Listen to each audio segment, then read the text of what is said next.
Imagine करें कि एक डॉक्टर को ये कहा जाए कि वो एक बड़ी स्काई स्क्रैपर बिल्डिंग बना दे, एक पॉलिटिशियन को ये कहा जाए कि वो बॉर्डर पर जाकर ड्यूटी करे और एक फौजी से कहा जाए कि वो किसी मरीज का इलाज करे। अब इन तमाम केसेस के अंदर हम सब बिना देखे ये बता सकते हैं कि इसका रिजल्ट बिल्कुल एक जैसा होगा, यानी तबाही। और इस तबाही की वजह एक ऐसे शख्स का ऐसी गलत जगह पर मौजूद होना है जो कि इस पोजीशन को डिजर्व नहीं करता। दुनिया में हर एक जॉब का कोई ना कोई क्राइटेरिया होता है। मिसाल के तौर पर डॉक्टर, इंजीनियर, आलिम दीन, फौजी कई साल की मेहनत और ट्रेनिंग के बाद इस काबिल होते हैं कि अपनी किसी पोस्ट पर सर्व कर सकें। और इस ट्रेनिंग के दौरान इनको ये समझाया जाता है कि इनकी जिम्मेदारियां क्या क्या हैं, इनके किरदार सोसाइटी के अंदर क्या क्या बदलाव ला सकते हैं। लेकिन आज के डिजिटल दौर के अंदर सोशल मीडिया कंटेंट क्रिएटर्स, खसूसन डेली व्लॉगिंग एक ऐसी अहम तरीन पोस्ट है जो ये डिमांड करती है कि जिस शख्स को आइडियल मानकर, एक सोशल सेलिब्रिटी मानकर लोग फॉलो कर रहे हैं, ऐसे शख्स को कम से कम बेसिक एथिक्स, सोसाइटी की नॉर्म्स, इस्लामिक वैल्यूज और इस बात का बखूबी एहसास हो कि इसका हर एक कदम, इसका हर एक एक्शन और हर एक काम लाखों करोड़ों लोगों के लिए एक मिसाल कायम करेगा। और इसका किया गया हर एक काम, चाहे वो सही हो या फिर गलत, लोगों को वही कुछ करने के लिए मोटिवेट करेगा। लेकिन बदकिस्मती से हमारे यहाँ जो सोशल मीडिया सेलिब्रिटी क्लास, खास तौर पर डेली व्लॉगर्स की क्लास पैदा हो चुकी है, वो इन सब चीजों से खाली है। पैसे की बेजा नुमाइश, लग्जरी लाइफस्टाइल, दयूस की तरह अपने घर की औरतों, माँ, बहन, बेटी की प्राइवेसी को दिखाकर पैसा कमाना, बदतरीन इखलाकियात, बदमाशी का कल्चर और शर्मो हया से खाली गुफ्तगू जो कि न सिर्फ हमारे माशरे का हिस्सा नहीं है बल्कि दीन इस्लाम की तालीमात के भी खिलाफ है। इस तरह का कंटेंट देखने वाली नौजवान नस्ल एक ऐसे एहसास मरूमी, डिप्रेशन और तबाही की तरफ जा रहे हैं जिसका कोई एंड नहीं। और इसके बाद सिर्फ एक सोसाइटी तबाह होती है, इसकी वापसी की कोई सूरत नहीं होती। और ऐसा इसलिए कि इस अवाम ने टिकटॉक पर नाचने वाले, मुजरा करने वाले, फाशी फैलाने वाले इन अनपढ़ जाहिल लोगों से इंस्पायर होना शुरू कर दिया है, जिनकी बेसिक इखलाकियात, एथिक्स की ना तो ट्रेनिंग है और ना इस बात का एहसास है कि इनका एक एक्शन इन्हें देखने वाले लोगों की जिंदगियों पर क्या असर डालेगा। और बड़ी बेशर्मी और ढिठाई के साथ वो ऐसे पैसे पर फख्र महसूस करते हैं और इसको अपनी कामयाबी कहते हैं। इन्हीं लोगों की वजह से आज हर दूसरे घर के अंदर व्लॉगर्स की ऐसी क्लास पैदा हो रही है जो कि दयूस बनने में और अपने घर की औरतों को दिखाने के अंदर कोई शर्म महसूस नहीं करती। और इसके पीछे इन सब की मोटिवेशन सिर्फ एक ही है और वो है पैसा। और इस पैसे को कमाने की खातिर इनको जिस हद तक भी गिरना पड़े, ये वहां तक गिरने के लिए भी तैयार हो जाएंगे। ये मैं हूँ, ये है मेरी वालदा, ये है मेरी बेगम और ये है मेरी बहनें। हम अपने पापा को, मेरा जो माइंड में जो विश है ना, वो ये है कि अपने बाप को जब गाड़ी खरीदूं और गाड़ी की चाबी अपने बाप के हाथों में दूं। मैं अगर अपनी फैमिली को लेके आया हूँ, बहुत से लोगों को हो सकता है कोई गिला शिकवा हो मुझसे। वैसे तो इस तरह के जाहिलों और दयूस से यूट्यूब भरा पड़ा है, लेकिन इस वक्त एक ऐसे फैमिली व्लॉगर्स की वीडियो बहुत ज्यादा ट्रेंडिंग के अंदर है जिसकी हाल ही में शादी थी और इसकी शादी पर इसके दोस्तों ने पानी की तरह पैसा बहाया। इसे कीमती तरीन तोहफे दिए गए, इतना पैसा बर्बाद किया गया कि शायद हजारों ऐसी बेटियों की शादी इस पैसे के अंदर हो जाती जो सिर्फ घरों में इसलिए बैठी हैं कि इनके माँ बाप शादी के बेसिक रस्मों रिवाज का पैसा भी अपनी बेटियों के लिए अफोर्ड नहीं कर सकते। न जाने कितने भूखे लोगों को महीनों का राशन दिया जा सकता था और कई लाइलाज मरीजों को जिंदगी दी जा सकती थी। और ये चीज ऐसे लोगों को देखने वालों के लिए मिसाल होती कि इंतहाई सादगी से, हैसियत होने के बावजूद भी इन्होंने कितनी सिंपल तरीके से शादी की और वो पैसा जो कि शादी पर खर्च होना था इंतहाई गरीब और मुस्तहिक लोगों के अंदर बांट दिया गया। और इससे मोटिवेट होकर लोग इनकी देखा देखी भी ऐसा ही करने की कोशिश करते। ये होता है एहसास जिम्मेदारी। पर जैसा कि मैंने पहले कहा कि इन लोगों की कोई बेसिक ट्रेनिंग और एहसास जिम्मेदारी तो है नहीं और इनको ऐसे ही उठाकर इंतहाई अहम तरीन पोस्टों पर बिठा दिया गया है, तो हम इन लोगों से और भला क्या एक्सपेक्ट कर सकते हैं। इन लोगों के हाथों इस माशरे की और इस्लामिक कल्चर की तबाही के जिम्मेदार जितना ये लोग हैं, उसी हिसाब से हम लोग भी हैं। दूसरी तरफ ये बात भी ठीक है कि इन व्लॉगर्स ने वही कुछ दिखाया जो कि हमारे माशरे के अंदर इस वक्त चल रहा है, बाकी लोग भी ऐसा ही कर रहे हैं। और जैसा कि इसका कहना था कि शादी जिंदगी में एक बार होती है और अल्लाह ने मुझे सब कुछ दिया है तो मैं क्यों ना दिल खोल कर इस पर खर्च करूं। पर इसका जवाब यह है कि अल्लाह ताला ने इसको जब पैसा दिया है तो इसकी जिम्मेदारी भी दी है, बिल्कुल ऐसे ही जैसे पैसे को हराम कामों के अंदर भी खर्च किया जा सकता है और किसी हलाल काम के अंदर भी।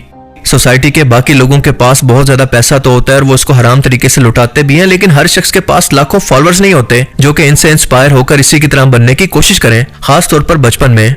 आज इस कदर बड़ी जिम्मेदारी के साथ ये वो शख्स है जिसके हर एक अमल को लोग देखकर आइडियलाइज करने की कोशिश करते हैं। मेरा मतलब है कि गुनाह करने में और इसकी तशहीर करने के अंदर फर्क होता है। अगर आप एक गलत काम को मीडिया पर दिखाते हैं तो इसका मतलब है कि लाखों करोड़ों लोगों तक इसको पहुंचाकर कहीं ना कहीं इनको ऐसा करने के लिए मोटिवेट भी कर रहे हैं। आप एक ट्रेंड सेट कर रहे हैं और जो शख्स इसको अफोर्ड नहीं कर सकेगा आप उसको डिप्रेशन और एहसास महरूमी की तरफ धकेल रहे हैं।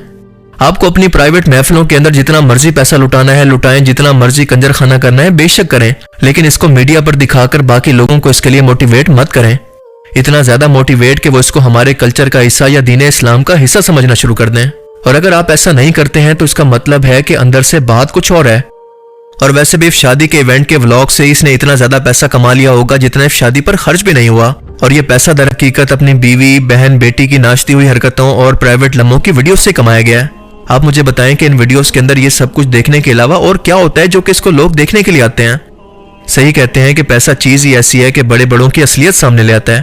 ہمارے ہاں تو جس کے پاس پیسہ آتا ہے وہ عاجزی اختیار کرنے کی بجائے سب سے پہلے برقع اتار کر پھینک دیتا ہے۔ آج کے ٹائم میں آپ news channel anchors, dramas, female politicians, broadcasters اور ولاگرز کہیں بھی دیکھ لیں، ان لوگوں نے برقع تو دور کی بات بلکہ دوپٹے کا بھی ٹرینڈ ختم کر دیا ہے۔ ہمارا یہ معاشرہ آج کے ٹائم کے اندر اس قدر پسماندگی کا شکار ہو گیا ہے کہ کھلے بال اور ڈیپ گلے کے ساتھ اکثر عورتیں اسلام کے موضوع پر لیکچر دیتی نظر آتی ہیں، اور لوگ آہستہ آہستہ اس سب کو سننے کے عادی ہو گئے ہیں۔ وہ اب اس کو کوئی عیب ہی نہیں سمجھتے۔ یاد رکھیں کہ جب کوئی قوم برائی کو برائی سمجھنا ہی چھوڑ دے تو اس کا زوال، اس کی تباہی طے ہے، جیسا کہ یورپ کی مثال ہمارے سامنے ہے۔ بالکل اسی طرح سے اس فیملی ولاگر رجب بٹ کی شادی پر اس طرح کے اسراف، پیسے کے ضیاع اور بے حیائی کو لوگ یہ کہہ کر جسٹیفائی کر رہے ہیں کہ لوگ اس کی کامیابی سے جیلس ہیں۔ ایسے لوگوں کو سیریسلی اپنے دماغ کا علاج کروانے کی ضرورت ہے، کیونکہ یہ وہ بچے ہیں جو کہ ابھی تک بڑے نہیں ہوئے۔ طوائفوں کی طرح شادیوں پر ناچ گانا، پیسے لٹانا، مہنگے مہنگے تحفوں کی نمائش اور اخلاقیات سے گری ہوئی حرکتیں نہ صرف یہ کہ یہ ہمارے معاشرے کا حصہ نہیں ہے، اور نہ ہی ہمیں دین اسلام یہ سکھاتا ہے۔ اسلام تو ہمیں سادگی کا درس دیتا ہے۔ کیا نبی پاک صلی اللہ علیہ وسلم نے ہمیں شادیوں کا یہ طریقہ سکھایا؟ صرف ایک بار خاتون جنت حضرت بی بی فاطمہ کی شادی کو بھی دیکھ لیتے۔ یہ لوگ کس معاشرے کو پروموٹ کر رہے ہیں؟ یہ کون سا دین ہے اور یہ اس معاشرے کو کہاں پر لے کر جانا چاہتے ہیں؟ میں نہیں مان سکتا کہ کوئی پڑھا لکھا انسان ان جائل ٹک ٹاکرز کو اور ولاگرز کو دیکھ سکتا ہے، لیکن مجھے خوف اس بات کا ہے کہ انہیں دیکھنے والے بچے اور عورتیں کس مینٹل ٹراما کا شکار ہو چکے ہیں۔ ان کا مستقبل کیا ہوگا؟ کل کو ان کو دیکھنے والی لڑکیاں بھی اسی طرح کے میٹیریلسٹک ہسبینڈ کی ڈیمانڈ کریں گی، اور یہ بیچارے چھوٹے بچے کو اسکل سیکھنے کی بجائے پوری کوشش کریں گے کہ انہی کی طرح گھر کی عورتوں کو نچا کر دیوس بن کر پیسہ کمائیں، اور انہی کی طرح راتوں رات دولت، شہرت اور کامیابی حاصل کریں، نہ کہ سالوں لگا کر محنت سے کوئی بزنس شروع کریں۔ اور جو لوگ ایسا نہیں کر پائیں گے وہ ڈپریشن میں جا کر اپنی زندگیاں برباد کر لیں گے، اور اس کی جتنی وجہ ہوگی ان ریسپونسیبل ڈیلی ولاگرز، اس کے ساتھ ساتھ ان کو دیکھنے والے لوگ بھی اتنا ہی قصوروار ہیں، اور اس لیے یہ بیماری آج گھر گھر میں پھیل رہی ہے۔ آج ان فیملی ولاگرز کی ٹوٹل روزی روٹی آپ کو نا امیدی اور فحاشی بیچ کر ہے، جسے آپ کامیابی نہیں بلکہ بےغیرتی کہتے ہیں۔ آج یوٹیوب بند ہو جائے، سوشل میڈیا پر لوگ انہیں دیکھنا چھوڑ دیں، تو ان کے پاس آپ بتائیں کہ کیا سکل ہے کہ یہ اپنے لیے کوئی 4 پیسے بھی کما سکیں؟ تو پھر سوچیں کہ یہ کامیابی کیسے ہوئی۔ ایک انٹرویو کے اندر جب اس بندے سے سوال کیا گیا کہ تمہیں دیکھنے والی آڈینس کے اندر زیادہ تر بچے ہیں، تو کیا آپ کو کبھی رسپانسبلٹی بھی فیل ہوتی ہے کہ آپ ان بچوں کو کیا سکھا رہے ہیں؟ تو ذرا سنیں کہ اس کا جواب کیا تھا، سوال کیا ہے اور اس کا جواب کیا ہے۔ رسپانسبلٹی اس کے ساتھ آتی ہے، وہ فیل ہوتی ہے کہ ہاں یار مجھے اب بچہ فالو کرتا ہے، مجھے یہ کل کوئی لڑکا جو ہے 11 سال کا، یہ بچہ مجھے دیکھ کے اور نئی لینگویج دیکھ کے سیکھ رہا ہے، تو پھر یار میں کوشش کرتا ہوں، میں ٹک ٹاک لائف پہ بیٹھتا ہوں، بچے آ نہیں سکتے اور نئی لینگویج دیکھ کے سیکھ رہا ہے، تو پھر یار میں کوشش کرتا ہوں، میں ٹک ٹاک لائف پہ بیٹھتا ہوں، ٹک ٹاک لائف پہ بیٹھتا ہوں، خدا کی قسم اس ٹائم بیٹھتا ہوں، صبح 11 بجے ولاگ اسٹارٹ کیا کہ میرا 35 منٹس کا ولاگ ہے، کٹ کٹ کٹ کٹ کٹ کٹ کٹ 35 اور آپ نے ڈیلی کا ایک ایپیسوڈ لانچ کرنا۔ جہاں پر ایک طرف یہ لوگ قصوروار ہیں تو اتنا ہی آپ بھی قصوروار ہیں، کیونکہ آپ ایسی چیزوں کو دیکھتے ہیں تو یہ ٹرینڈنگ کے اندر آتی ہیں۔ آپ ان کو دیکھنا چھوڑ دیں تو آہستہ آہستہ یہ اپنی موت آپ مر جائیں گے۔ لیکن عورتوں کو کیونکہ دوسروں کے گھروں کے اندر کیا چل رہا ہے دیکھنے کے اندر بہت دلچسپی ہوتی ہے، اور بچے اور اکثر جوان اپنی ٹھڑک کی وجہ سے ان کے گھر کی عورتوں کو دیکھنا پسند کرتے ہیں، تو دونوں طرف سے یہ سلسلہ چلتا رہتا ہے۔ لیکن مسئلہ یہ ہے کہ آپ ان سب کو دیکھنے کے لیے اپنا سب سے قیمتی چیز، اپنا سب سے قیمتی ٹائم ان کو دیتے ہیں، لیکن اس کے بدلے میں یہ لوگ آپ کو نا امیدی اور آپ کو ایک انرسپانسبل انسان بنا کر خوب اس سے پیسہ کماتے ہیں، اور پھر اس پیسے کے بدلے آپ کو مزید ڈپریشن دیتے ہیں، آپ کو مزید اپنا لگژری لائف سٹائل دکھا کر۔ اور اس کی وجہ یہ ہے کہ انسان کو یہ چیزیں دیکھ کر قدرتی طور پر سیٹسفیکشن فیل ہوتی ہے، اور یہی وجہ ہے کہ بار بار آپ اس کو دیکھنے کے لیے کھنچے چلے آتے ہیں۔ لیکن دوسری طرف اگر آپ دیکھیں تو ان کے مقابلے کے اندر ایجوکیشنل ویڈیوز اور ایسی ویڈیوز جو کہ لوگوں کو کچھ سکھا رہی ہوں، کوئی ویلیو ایڈیشن دے رہی ہوں، ان کے ویوز تقریباً نہ ہونے کے برابر ہیں۔ ہماری یہ پریورٹیز آخر سیٹ کیسے ہوئی؟ ان دونوں میں سے ایسا کیا ہے جو کہ مستقبل کے اندر آپ کو فائدہ دے سکتا ہے؟ اور اس لیے میں ہمیشہ کہتا ہوں کہ اس طرح کے ٹریپ سے بچنے کا ایک ہی طریقہ ہے کہ ان کو مت دیکھیں، آگے آپ کی مرضی۔ اللہ تعالیٰ سے دعا ہے کہ وہ ہمیں سمجھنے کی اور نیک عمل کرنے کی توفیق عطا فرمائے، آمین۔